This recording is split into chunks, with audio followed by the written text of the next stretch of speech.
Me yare. O yare. Pacha. Yare we. Pacha mini pedue nyina. O yare be mfie se ni. Pacha mfie nan ko mfie no. Mfie nan ko mfie num. Pacha.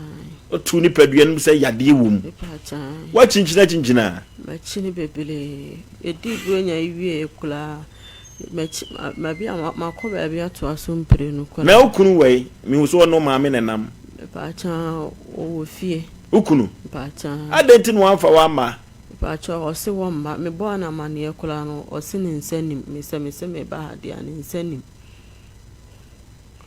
Oh. Ada wode wachira ma na ba mu abu ana. Pacha no kula pa se a o se wo de me kwa. Wode wachiri mfie sei. Pacha chale ne sha se nyina o de ma na ntisa mu hospital ni ade kula de me nanka. Wa yo ho ade. Pacha de be. Wone wawo. Pacha sei. Nyansa. Na mu ba be pa yaresa. E wa sempe ni padwumadie so no so wo mmai. Waja wanane nada sote. Pacha me nada sote wo. Aha. Awade me pe doma bibiri aspake. Se doma ye di doma si awade we. Ma me wo hefa pote ene yo ya. To mini padua Kasade. Na ya me ya. Oni padua ni mu nyina. Ti wo nyina me yare ba manka. Ben fie sei ni. Pacha ko mfie nu 4 years e ko mfie nu. Wonye obi abone. Pacha de. Obi amodua. Pacha de. Wo ye adwuma bai. Pacha mi yare de me nya adwuma bi. Na wo ye adwuma bai. Pacha mit entos ni ade mitimi akoton na me cabbage tim cabbage na me chefet na ya twia meka. Na muntosi ton no unu obi anye sikasem akasa. Pacha de. Anya asem o. Ma me na wankasa osusu se de na ha wo. Pacha minim yare na aba.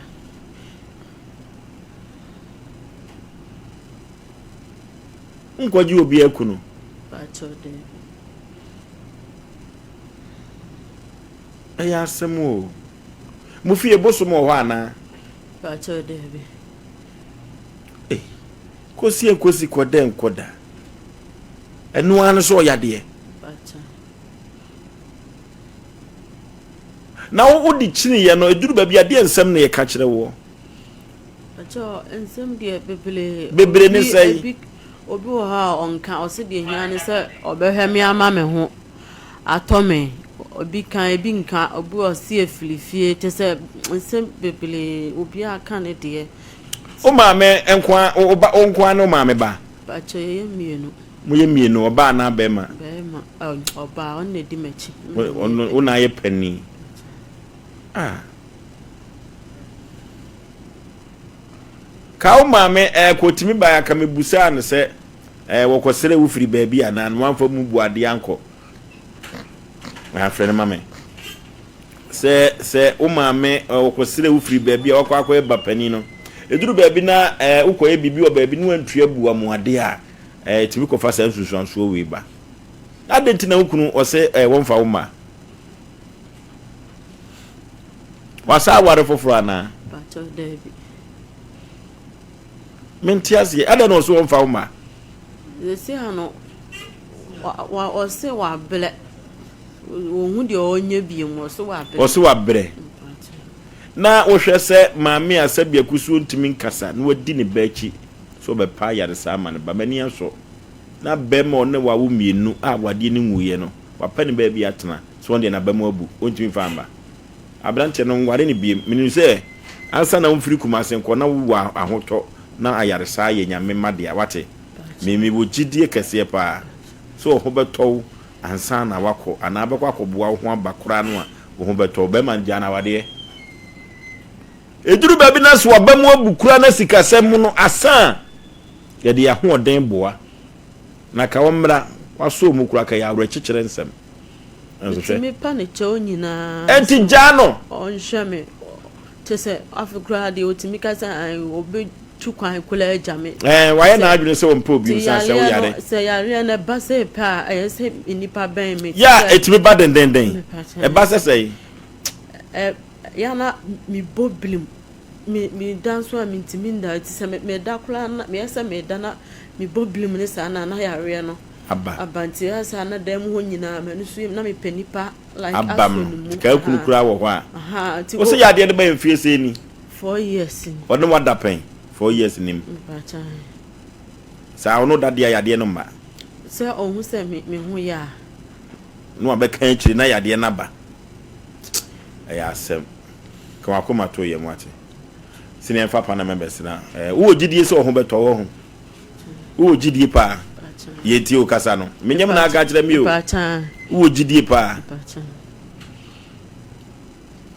wo ko ba bi o mo se efrifie ho beto wo ate kamu hu ababa wo yi pa nye nanimu ayakata ne ho feyie papa me de me kan da bia na asem bi sei ba na yetu o man ni wiase nyina afo se bibi wo baabi entinento wa ya ada no na yetu obi fo na mka kire ne se so how ma wo so ahuna somdue so mfa so ma mi tu ezesi ase be ko baabi ni ebe hwem ne yese wa ye bibi ati obi ngo ka so ya kwa ha mirika o de be ko no na enso ne ofum obi a bibi nyanye no ka so nka so ya na kuma gina baabi gina ase me baabi opi bia on fa nko akire wa hunu ha no mframa bi afa ne ho ma bi sisi mema bi sisi ma bi ebinum kasete ebinum wa adwumam ebinum twa ebinum na ntiri wa adwumam ya minim obi otuma kan obi won nsema me yi na de afira adwumam nipa no ko no se me mfa nche woni kuro ye sa ada okodi tro but obi anu aduane abo no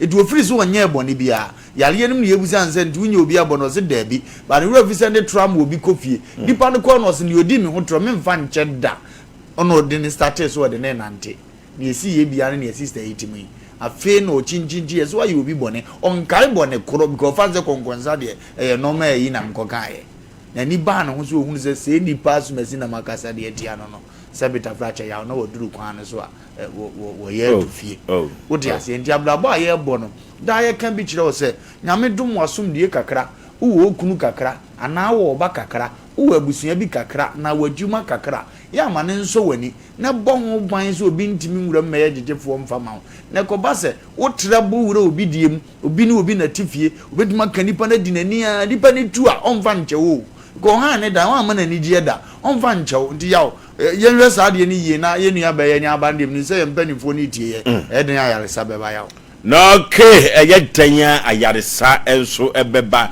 eya asemo ama me ne wan say yade nipa benya wo a na ye yade kuru ya menua ba ne home kura no fra no pa besi sa abire no hwede din wo yale so gidie kese wa ha se ne ho ebetumi ato no yenua bai yese bi obi ntiase se na obepo yale sa ene wanyi wanimu amodin ya yenim ye fiefiem ne kura ye firi so anokwasem ubeku obi kura yare beba kura na ye secret ade bi a onanim se no de nanim ba de din ba e de ni kura wote so ba wo kyena obi kwasere no sister wonam wo kama se ade sei enipa so beka ho nipa so beka abibifo maka twa se enne so aso ya na so ho adoso ena nsana ba se wunua bi so se be wo sere pa no na ni nua bi ho akyere no ya wo ka ne ho asem ye problem pa no me de bia makam se Ghana pa ye nkan ko ni ye yo ebe ye den because asesle ye de ni gebesi den no bi asebe obepa ne yade ye wo se makata manim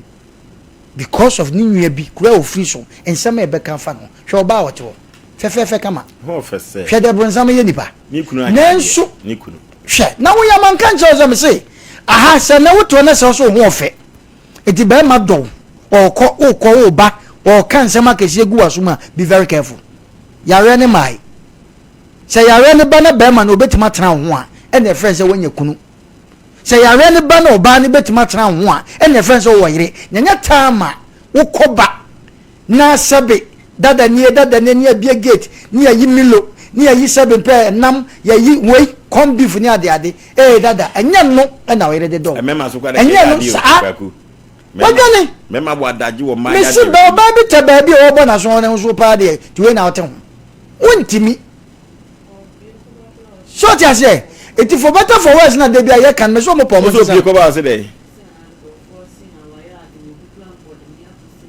hwe wo de jai enti nkrofo bi na te ba bi o za bam ye bu na bam me kabi bia sa baba we no tono no ko ani podi bia wo de aduabo na wo be de no hu say wo no tono ana so be no hu say oni ni kru net wo mesime ko ne wo tono abrofo hwa abrofo bo o mo bo na ye hye ne kra na ne supporters e bo mo nsem because na anye ya wo kira be yi ye de hade pam coach ye say we yasa enso sa nipa na wo ka no wo di ko nya park no so a wo tim mo 3 seconds ye problem no did the person ye kan nya ne say ye ahide ye prophet akese mienu miensa enan ekọ ibetimi di na fa ba bia sida worship center ho prophet Joseph Mensa ho ye Joseph opoku ho ene papa yi so ho bia obebi ya boati munya ho iti ye besre e base Nyankopon so moyen na obi be pa na semu ka se ya minim sese na tie bia no obenya yi so yem fta na sa ma hena safo wo so tie program pa first yi na ba ye no wo so tie pa say ye fie mu ne ye ba bia sa no ma na wo ho